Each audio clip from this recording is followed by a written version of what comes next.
Baphume beqhasha abasebenzi kusha esinye sezitolo e-shopping mall Kwamnyandu Emlazi.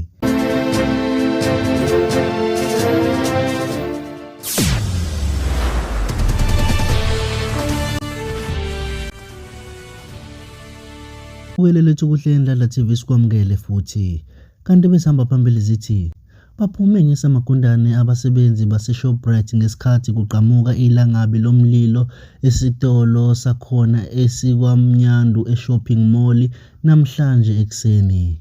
Nokube sekwenza ukuthi abasebenzi base-Shoprite baphume bantaze bagcwale eminyango ngenxa yokusabela izimpilo zabo nokubona indlela umlilo budlonga ngakhona. Nokube indida kakhulu kubasebenzi ngenxa yokuthi ayikakazeki imbangela edala ukuthi kuqhamuke ilangabi lomlilo kulesitolo nokwenza ukuthi ukusebenza kuphazamiseke osukwini namhlanje. Mbukele lethu kuhle la TV izona lezi besikuphathele zona, ungakhohlwa ukusubscribe ku YouTube channel yethu, sikuthanda kakhulu emakhaya.